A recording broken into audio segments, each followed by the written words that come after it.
민족 대이동이 연출되는 설은 우리나라의 가장 큰 명절입니다. 흩어져 살던 가족들이 한데 모여 가족 간의 정을 나누며 즐거운 시간을 보내게 됩니다. 올망졸망한 어린 손자들이 어르신에게 새해 복 많이 받으세요 라고 세배를 하고, 또 어르신들은 꼬깃꼬깃한 세뱃돈을 어린 손주들에게 나눠주며 덕담을 해주는 모습은 참 행복한 모습입니다. 하지만 이런 즐거운 명절 이면에는 명절로 인해 육체적, 정신적 고통을 겪는 명절 증후군이 우리를 괴롭히기도 합니다. 꽉꽉 막히는 고속도로에서 오랫동안 운전을 해야 하는 아버지들의 고통, 쉴만 하면 찾아오는 손님 대접하느라 고생이 이만저만이 아닌 어머니들의 고통, 자녀들의 경우엔 짜증나는 질문들에 시달립니다. 친지들이 너 요즘 몇 등 하냐? 앞으로 뭐 할 거냐? 언제 결혼하냐? 올해 나이가 몇이냐? 이런 대답하기 곤란한 질문들에서 정신적 고통을 받기도 하는 것입니다. 뿐만 아니라 부모님 용돈 챙기랴, 조카들 용돈 주랴, 이로 인해 받는 경제적 스트레스, 이런 이유로 명절을 기다리는 사람보다 두려워하고 부담스러워하는 사람도 참 많습니다. 그렇지만 신실한 신앙인이라면 이런 명절 증후군 때문에 받는 고통보다 훨씬 더 큰 고통을 받기도 하는데, 그것은 바로 신앙적인 고통입니다. 우상숭배, 즉 제사 문제, 믿지 않는 가족들과 생기는 영적 괴리감에서 찾아오는 문제는 신실한 성도들이라면 누구나 겪고 있고 겪을 수밖에 없는 문제임이 틀림없습니다. 사실 이 문제는 명절에만 국한되는 문제는 아닙니다. 가족이라는 울타리 안에서 살아가는 우리 인생 전역에서 부딪히는 문제이기도 합니다. 오늘 본문의 말씀은 이스라엘 백성들이 가나안 땅을 정복한 후에 그 땅에서 지켜야 할 가장 기본적인 신앙 자세가 과연 어떠해야 하는가를 가르쳐 줍니다. 가나안 땅을 정복한 것에서 만족하는 것이 아니라 그 땅에서 축복을 누리기 위해 꼭 필요한 신앙 자세를 가지라고 우리에게 말씀하는 것입니다. 이 신앙적 자세는 설과 같은 명절에 더욱 마음에 새겨야 합니다.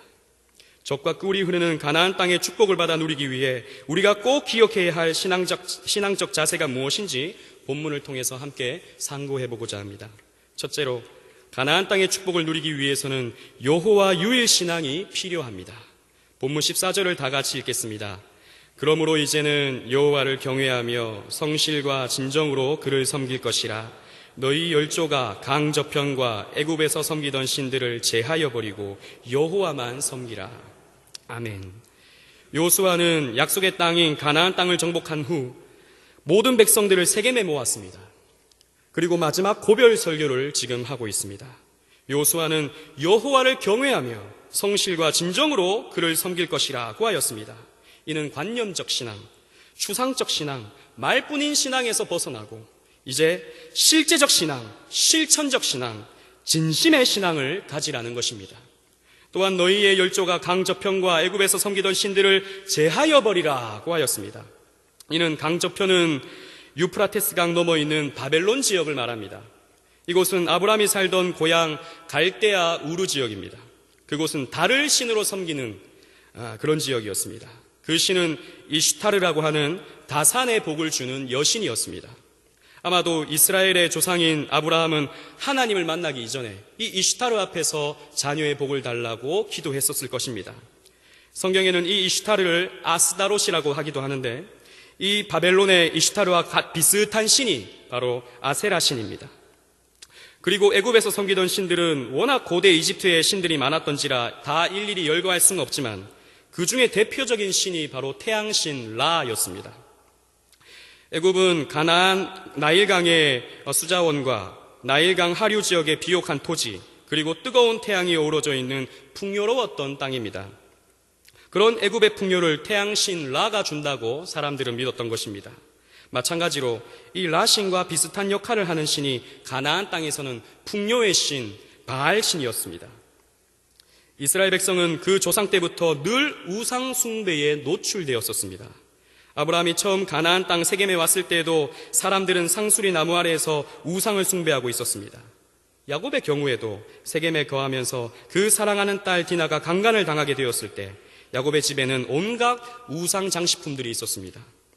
야곱의 후손들이 애굽 고센 땅에 살 때에도 애굽 사람들이 섬기는 우상 숭배 문화 속에서 살았고, 이스라엘 백성들이 출애굽하여 가나안 땅에 들어왔을 때에도 가나안 땅의 부족들이 섬기는 우상 문화를 피할 수가 없었습니다. 이스라엘 백성들은 애굽과 가나안 사람들의 풍요를 부러워했습니다. 자신들은 유목민족으로서 농사를 지을 수 있는 노하우가 없을 때 애굽과 가나안 땅의 거민들은 농사를 지으며 풍요로운 모습을 보며 몹시 놀라워하고 부러워했을 것입니다. 이스라엘 백성들은 이방인들의 풍요의 이유를 우상 숭배에서 찾기도 했습니다. 애굽 사람들은 라신을 믿으니 저렇게 풍요를 누리는구나. 가나안 사람들은 바알을 숭배하니 저렇게 농사를 잘 짓고 풍요를 누리는구나. 그런데 하나님을 믿는 나는 왜 이렇게 가난하고 어렵고 힘이 드는가? 이런 비교의식이 이스라엘 백성들의 마음을 흔들어 놓았던 것입니다. 그러다 보니 자신들도 모르게 우상 숭배에 빠져들고 말았습니다. 엄밀히 말해 이스라엘의 역사는 하나님을 섬기는 사람들과 우상을 숭배하는 자의 역사입니다. 하나님만을 섬기는 자는 어떻게 복을 받는가를 가르쳐주고 또 우상을 숭배하는 자, 금송아지, 바알, 아세라, 다곤, 이방의 여러 잡신들, 점쟁이, 마술사들을 따라가는 사람들은 어떠한 저주를 받는지를 보여주는 책이 바로 성경인 것입니다. 하나님은 이스라엘 백성들에게 이렇게 명령하셨습니다. 출애굽기 20장 3절로 6절 말씀, 우리 화면을 좀 띄워주시기 바랍니다. 우리 다 같이 한번 읽도록 하겠습니다. 시작. 너는 나 외에는 다른 신들을 내게 있게 말지니라. 너를 위하여 새긴 우상을 만들지 말고 또 위로 하늘에 있는 것이나 아래로 땅에 있는 것이나 땅 아래 물속에 있는 것에 아무 형상이든지 만들지 말며 그것들에게 절하지 말며 그것들을 섬기지 말라. 나 여호와 너희 하나님은 질투하는 하나님인즉 나를 미워하는 자의 죄를 갚되 아비로부터 아들에게로 3, 4대까지 이르게 하거니와 나를 사랑하고 내 계명을 지키는 자에게는 1000대까지 은혜를 베푸느니라. 아멘. 이것이 신정국가의 백성으로서 지켜야 할 첫 번째, 두 번째 계명이었습니다. 하나님의 백성으로 이것보다 중요한 것은 없다라는 것입니다. 그 어떤 신도, 그 어떤 우상도 가까이 하지 말고 그 어떤 신의 형상도 만들지 말고 그 앞에서 절하지도 말라라고 하나님은 말씀하셨습니다. 그래서 오늘 본문에서도 여호수아는 나는 여호와만 섬기겠다, 그리고 여호와만 섬겨라고 권하고 있는 것입니다. 너희가 가나안 땅에서 하나님의 축복을 1000대까지 받기 위해서는 여호와만 섬기라는 것입니다. 우리가 살아가는 이 한국 땅도 얼마나 많은 우상들이 득실득실거리는지 모릅니다. 새해가 되면 떠오르는 태양을 보고 사람들은 소원을 빕니다. 정월 대보름이 되면 보름달을 보고 소원을 빌고 산마다 쌓아놓은 돌탑, 소원 돌탑, 그리고 온갖 종교, 온갖 미신들의 장신구들이 우리 눈앞에 득실득실 하는 것입니다. 무엇보다도 조상신을 숭배하는 제사는 한국 사회 속에 뿌리 깊게 박혀있는 우상 숭배임이 틀림없습니다. 음식을 잔뜩 차려놓고 촛불을 켜고 향을 피우며 어느 신 위라고 하는 지방을 써붙이고 그 앞에 절을 하는 행위는 분명 죽은 조상 귀신을 불러 한상 거하게 대접하고 그 앞에 절을 하면서 우리 집에 우환이 없기를, 우리 자식이 잘 되기를 바라는 종교적인 행위인 것입니다. 하지만 오늘날 많은 신학자라는 사람들이, 소위 열려있다는 목사들이 이런 조상 제사를 한국의 고유한 문화이지 우상 숭배가 아니라고 가르칩니다. 그저 사랑하는 부모님, 지금의 나를 있게 한 조상에게 예를 표하는 것이지 다른 신을 섬기는 게 아니라고 말합니다. 로마 가톨릭의 경우도 1939년 12월 18일 교황 피우스 12세는 교서를 통해 현대에 와서 과거의 전통의 의미가 많이 바뀌었기 때문에 유교에서 조상 제사하는 것은 하나의 시민적 의식일 뿐 종교적인 의식은 아니라고 말했습니다. 이러한 가르침은 그동안 조상 제사로 인해 가족 간의 갈등, 신앙적 눌림에 힘들어했던 사람들의 마음의 짐을 가볍게 만들어줍니다. 온 가족이 해오던 그렇게 화기애애하게 조상 제사를 지내며 효와 예를 다할 수 있으니 얼마나 좋겠습니까? 그러나 그들의 가르침은 거짓 가르침입니다. 그들은 거짓 선지자입니다.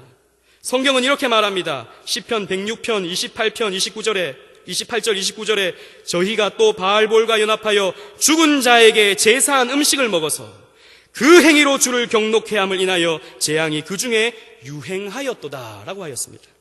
또 고린도전서 10장 20절 말씀에 대저 이방인의 제사하는 것은 귀신에게 하는 것이요 하나님께 제사하는 것이 아니니 나는 너희가 귀신과 교제하는 자 되기를 원치 아니하노라 라고 하였습니다. 성경은 한마디로 죽은 자에게 제사하는 것은 죄다 라고 말합니다. 그리고 그 조상을 신으로 숭배하는 마음이 있다 없다 하더라도 그 앞에 절을 하는 것 자체가 죄다 라고 말하는 것입니다. 하나님을 경록해 하는 일인 것입니다. 세상 사람들은 이런 입장에 있는 우리를 비난합니다. 또 조롱합니다. 너희들은 뭐가 그렇게 별나냐? 뭐가 그렇게 잘나서 돌아가신 부모님 앞에 머리를 못 숙이느냐? 너희는 하늘에서 뚝 떨어졌느냐? 너희는 조상도 없느냐? 왜 화기애애한 명절 분위기에 독성적 신앙으로 이 가족관계를 깨어버리느냐? 저라는 게 신앙과 무슨 상관이 있느냐? 다른 사람들은 교회 다니면서 잘도 절만 하는데 왜 너는 그렇게 유별나느냐? 이런 비난과 이런 조롱, 이런 비판, 여러분 주눅 들지 마십시오. 성경의 수많은 믿음의 사람들도 이러한 조롱, 이러한 비난을 감수해야만 했습니다. 우리라고 피할 수는 없는 것입니다. 초대교회 성도들도 신의 자리에 오른 로마의 황제 앞에 머리를 숙이지 않는다는 이유로 조롱을 받고 비난을 받았을 뿐 아니라 죽음에까지 이르렀습니다. 일제강점기에 수많은 우리의 믿음의 선배들이, 특히 우리 고려파 신앙의 선배들이 일본 천황을 향해 머리를 숙이지 않는다는 이유로 조롱을 받고 옥고를 치르고 고문을 받고 심지어 순교까지 하지 않았습니까? 여러분, 오늘 본문 말씀을 기억하십시오. 너희 열조가 강저편과 애굽에서 섬기던 신들을 제하여 버리고 여호와만 섬기라. 우리는 강저편을 건너온 사람들입니다. 우리는 애굽에서 출애굽한 사람들입니다. 그렇다면 이제는 그때의 우상들은 버려야 합니다. 아브라함이 갈대아 우르를 지나 세겜에 이르렀을 때 우상이 판을 치는 그곳에서 오직 여호와를 위하여 단을 쌓았던 것처럼, 야곱이 자신의 집에 있던 그 온갖 우상 장식품들을 하나도 아까워하지 아니하고 다 땅에 묻어버렸던 것처럼 우리도 우상이라는 그 어떤 모양이라도, 그 어떤 습관이라도 다 제하여 버려야 될 줄로 믿습니다. 그리고 우리에게 주어진 이 가나안 땅이 진정한 젖과 꿀이 흐르는 가나안 땅이 되기 위해서 오직 여호와만 섬겨야 할 줄로 믿습니다. 그리하여 여호와만 믿는 이 유일 신앙으로 주의 순결한 신부가 되고 또 축복받는 자녀가 되는 저와 여러분들이 되기를 바라겠습니다. 둘째로, 가나안 땅의 축복을 누리기 위해서는 가족적 신앙 결단이 필요합니다. 본문 15절 말씀을 우리 다 같이 읽겠습니다. 시작.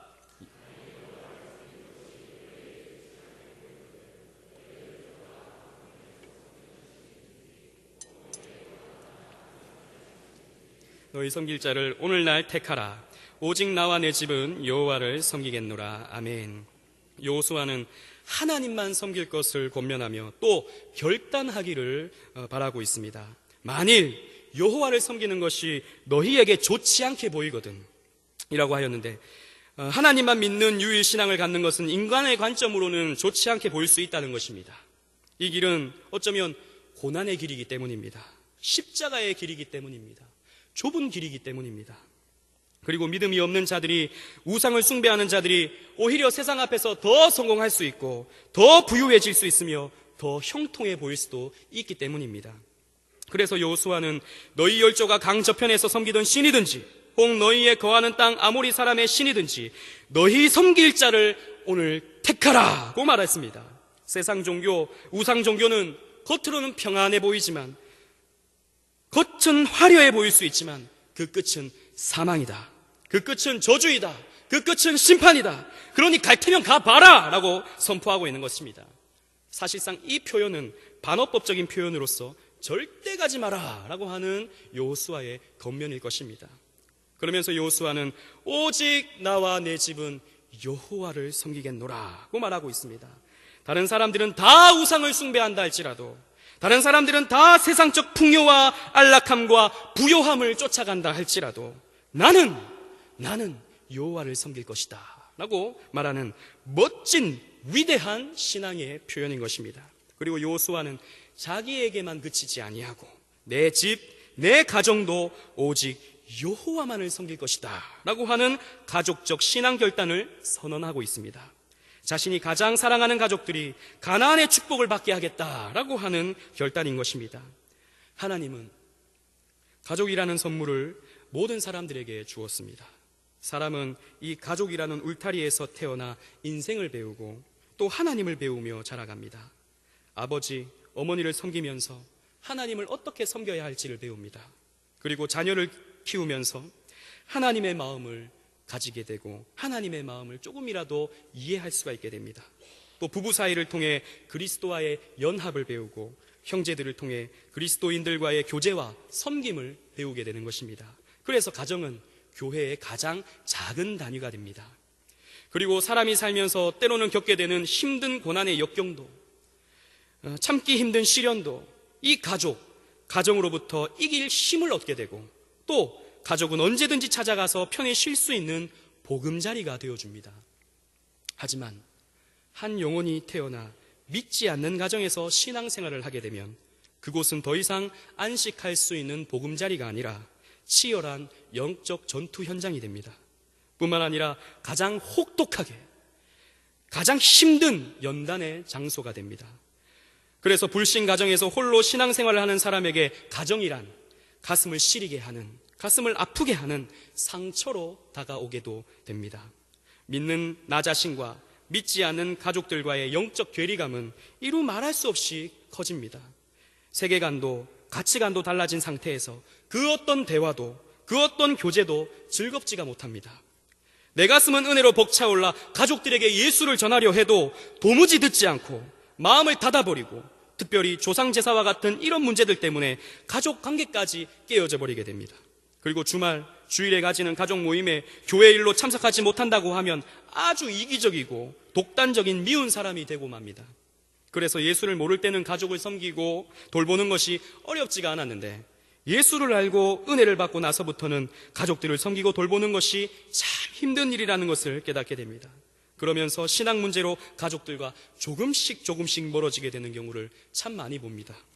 이러한 문제로 성도들은 가족들을 위해 뜨겁게 기도해야 하는데 계속되는 갈등과 오랜 반목 그리고 변하지 아니하는 냉랭한 가족들을 긴 시간 쳐다보면서 차츰 기도의 간절함도 무디어지고 나중에는 머리로만 기도해야 하는데 라고 생각만 하게 됩니다. 그러다 1년에 한두 번씩 믿지 않는 가족들과 다 함께 얼굴을 마주대야 하는 이런 명절 때가 되면 신앙을 가진 성도에게는 참 괴로운 시간이 됩니다. 만약 믿지 않는 가족들과 함께 만나는 것이 조금도 부담스럽지 않고 오히려 즐겁기만 하다면 그 사람은 진정한 그리스도인이 아닐 것입니다. 결코 중생받은 성도는 그런 상황을 즐겁게만 보낼 수는 없습니다. 조상 제사, 영적인 괴리감에 마음이 눌리게 되고 또 담대하게 복음을 전하지 못하는 자신의 무력감 때문에 힘을 잃게 되고 나중에는 타성에 젖은 자신을 바라보면서 탄식할 수밖에 없는 것입니다. 하지만 힘들다고 포기해서는 안 됩니다. 오랜 시간 전도해봐도 변하지 않기에 내려놓아서도 안 됩니다. 여호수아의 결단을 보십시오. 오직 나와 내 집은 여호와를 섬기겠노라. 내가 받은 이 말씀과 은혜를 나만 간직하는 것이 아니라 나만 누리는 것이 아니라 반드시 내 가족, 내 가정도 받게 하고 누리게 하고야 말겠다라고 하는 여호수아의 이 결연한 의지를 본받으십시오. 사도행전 16장 31절 말씀에 주 예수를 믿으라 그리하면 너와 내 집이 구원을 받으리라 라고 하였습니다. 즉 한 사람이 예수를 믿게 되면 그 사람으로 하여금 그 집도 구원하신다라는 말입니다. 처음 예수를 믿은 한 사람으로 말미암아서 그 한 사람이 가족들을 전도하게 되어 그 가족들이 다 주님을 믿게 하는 것이 하나님의 구원의 방식인 것입니다. 우리 경향의 성도들 가운데서도 이런 분들이 얼마나 많습니까? 한 사람으로 말미암아 남편이 구원을 받고 한 사람으로 말미암아 형제들이 구원을 받고 한 사람으로 말미암아 자녀들이 구원을 받고 한 자녀로 말미암아 부모님들이 천당 소망을 얻게 되는 경우를 우리는 얼마나 자주 보게 됩니까? 디모데전서 5장 8절 말씀에 누구든지 자기 친족 특히 자기 가족을 돌아보지 아니하면 믿음을 배반한 자요 불신자보다 더 악한 자니라 라고 하였습니다. 자기 자신의 삶이 바쁘다는 이유로 자신의 신앙 챙기기도 바쁘다는 핑계로 자기 가족을 돌아보지 않는다면 믿음을 배반한 자이고 불신자보다 더 악한 자라고 성경은 책망하고 있지 않습니까? 그런데 어찌 믿지 않는 부모를 위해 기도하지 않을 수 있겠으며, 어찌 믿음이 약한 남편들과 자녀를 위해 울지 않을 수 있겠으며, 믿음이 없는 형제들을 바라보면서 애통해하지 않을 수 있겠습니까? 그러므로 우리는 이 복음 때문에라도 부모님에게 더 효도해야 하고, 형제들에게 더 사랑을 베풀어야 하고, 믿지 않는 가족들에게 더 희생하고 헌신해야 합니다. 그것은 하나님이 저와 여러분들에게 주신 은혜입니다. 먼저 은혜를 받았기 때문에, 먼저 그 사랑을 받았기 때문에, 먼저 그 귀한 말씀 깨달았기 때문에 하나님은 이제 네가 그 가정에 가서, 그 친지들에게 가서 그 은혜, 그 사랑, 그 말씀 전해주어라 라고 하는 하나님의 명령인 것입니다. 금번 명절 때에도 그저 얼굴 보고 돌아오는데 그치지 말고 그리스도의 사랑을 전하시는 여러분들이 되시기를 바랍니다. 받아들이든지 아니 받아들이든지 오직 하나님께만 구원이 있고, 오직 하나님께 참 평안이 있고, 오직 하나님께만 참 구원이 있다라는 것을 전하시는, 이 복음 전하시는 여러분들이 되시기를 바랍니다. 그리고 2014년 동안 오직 나와 내 집은 여호와를 섬기겠노라 라고 하는 이 가족적 신앙 결단을 통해 온 가족을 주님께로 인도하는 모든 경향의 성도들 되시기를 주님의 이름으로 축원합니다. 사랑하는 경향의 성도 여러분, 그리고 헌신을 다짐하시는 1에서 4 남전도회 회원 여러분, 젖과 꿀이 흐르는 가나안 땅의 축복을 받기 위해서는 이스라엘 백성들은 여호와 유일 신앙이 필요했습니다. 그리고 가족적 신앙 결단도 필요했습니다.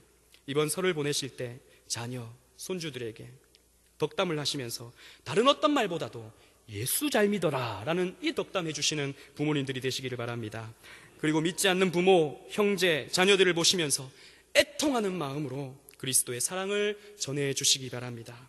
저는 불신 가정에서 태어나고 자랐습니다. 제 이름 이강민수는 대구의 유명한 철학관에서 지은 이름입니다. 즉 점쟁이가 지어준 이름입니다. 대단할 것도 없고 평범하기 그지없는 이 이름을 그때 당시 무려 10만 원이나 주고 지었다고 합니다. 지금으로 환산하면 한 100만 원쯤 될 것 같습니다. 그리고 저희 어머니는 해마다 4월 초파일이 되면 제가 복 받으라고 절에 돈을 주고 소원 연등을 달기도 했습니다. 뿐만 아니라 저희 어머니는 매년 신년이 되면 점쟁이를 찾아가 점을 봤는데 항상 갔다 와서 저보고 올해는 물을 조심해야 된다, 물가에 가지 마라, 이 말씀을 해주셨습니다. 근데 매년 그 똑같은 말이었어요. 저는 매년 물놀이를 갔는데 한 번도 물 때문에 어려움을 당한 적이 없었습니다. 아무튼 이런 우상 숭배 문화 속에서 자랐습니다. 그런데 하나님이 저를 찾아오셨습니다. 어린 저에게 찾아오셨어요. SFC 운동을 하면서 큰 은혜를 받았습니다. 신앙의 철이 들기 시작하면서 이 모든 것이 우상인 줄로 알았습니다. 아버지가 일찍 돌아가셨기에 저희 집은 일찍 제사를 지냈는데 집안의 유일한 남자인 제가 더 이상 절하지 않겠다, 더 이상 제사하지 않겠다라는 이 말에 집안이 발칵 뒤집혀 버렸습니다. 저희 어머니는 아들을 잘못 키웠다라고 하시면서 참 많이 우셨습니다. 그리고 그럴 거면 인연을 끊자, 그럴 거면 집에 나가라 하시고 다른 친지들에게는 자식을 잘못 키워서 죄송하다라면서 친지들에게 사과를 하셨습니다. 그렇게 몇 년을 싸웠습니다. 저는 제가 욕을 먹고 제가 매를 맞는 것은 아무런 상관이 없는데 저 한 사람 때문에 다른 가족들이 고통을 겪고 미안한 마음을 가지는 것 자체가 참 견디기가 힘들었습니다. 저의 간절한 기도 제목은 다른 것이 아니었습니다. 우리 가족들이 예수를 믿는 것이었습니다. 저는 온 가족들이 교회에 나와 예수를 믿는 그런 모습을 보면 얼마나 부러웠는지 모릅니다. 제가 섬기던 교회에서는 매년 가족 찬양 경연대회를 했었는데 가족들이 다 나와서 함께 찬양하고 율동하는 모습을 보면 참 마음이 시렸습니다. 올 가정의 달이 되면 사철의 봄바람 불어있고 이 찬송 참 많이 하지 않습니까? 저는 고마워라 임마누엘, 예수만 섬기는 우리 집, 이 가사는 참 저의 마음을 짓누르는 가사였습니다. 저는 오랜 시간 간절하게 기도했지만 저로 인해 가족들은 교회를 더 싫어하면 싫어했지 교회를 나온다는 것은 상상을 할 수가 없었습니다. 거의 불가능해 보였습니다. 하지만 한편으로는 언젠가는 예수를 믿게 될 거다라고 하는 막연한 확신은 있었습니다. 제가 결혼할 시기가 되었을 때 하나님께서 저에게 지혜를 주셨습니다. 저희 어머니에게 제가 신학교에 있을 때 전화를 걸어서 이렇게 말했습니다. 어머니, 제가 이제 앞으로 목사가 돼야 되는데 부모 한 사람 전도하지 못하는 사역자에게, 그런 무능력한 사역자에게 누가 시집 오겠습니까? 어머니가 교회 안 나오시면 저는 평생 장가 못 갑니다. 제가 이렇게 말했습니다. 교회 안 나오면 아들이 장가를 못 간다는 말에 겁이 나셨습니다. 실제로 제가 신학교를 다니고 있었기 때문에 본인이 안 나오시면 장가를 못 간다는 말에 이 가슴이 참 불안했던 것입니다. 그래서 교회 처음 나오기 시작했습니다. 제가 20년 동안 섬기던 교회를 인도했기 때문에 이제는 목사 어머니가 신앙생활 저렇게 한다라는 소리 들을까 봐 빠지지도 못하고 열심히 신앙생활 하십니다. 그래서 세례를 받으시고 집사가 되어서 지금까지 신앙생활을 해오고 계십니다. 참 감사한 것은 친가가 모이면 조카들까지 총 16명이 모이는데 갑작스럽게 하나님께서 신비하게 역사해 주셔서 그 중에 9명이 지금 예수를 믿습니다. 정말 안 될 것 같았는데, 불가능해 보였는데 하나님께서 신비한 섭리를 통해 여기까지 인도해 주셨습니다. 저는 앞으로도 주님의 때에 저희 가정이, 또 여기에 있는 많은 불신 가족을 둔 우리 성도님들이 그 가족들을 주님께로 인도해 내실 줄로 믿습니다. 우리는 내일부터 또 설 명절을 보내게 됩니다. 운전을 해야 하고 또 음식 장만을 해야 하고 친지들로부터 부담스러운 소리를 듣는다는 이유로 힘들어하기보다는 영적 문제들로 부담을 느끼고 또 눌림을 받아야 할 것입니다. 그리고 그 눌림이 열매로, 승리로 나타나야 할 것입니다. 힘들어도 신앙적 결단을 통해 더 이상 우상 앞에 절하지 아니하고 예수 믿지 않는 가족들을 위해 눈물로 기도하고 그들에게 그리스도의 사랑을 전함으로 진정한 가족 사랑의 모습을 보이는 저와 여러분들이 되시기를 바랍니다. 그리하여 인간의 힘이 아닌 하나님의 능력으로 2014년 고륙전도에 힘쓰시고 열매를 맺어 가나안 땅의 큰 축복을 누리는 행복자가 되시기를 주님의 이름으로 축원합니다.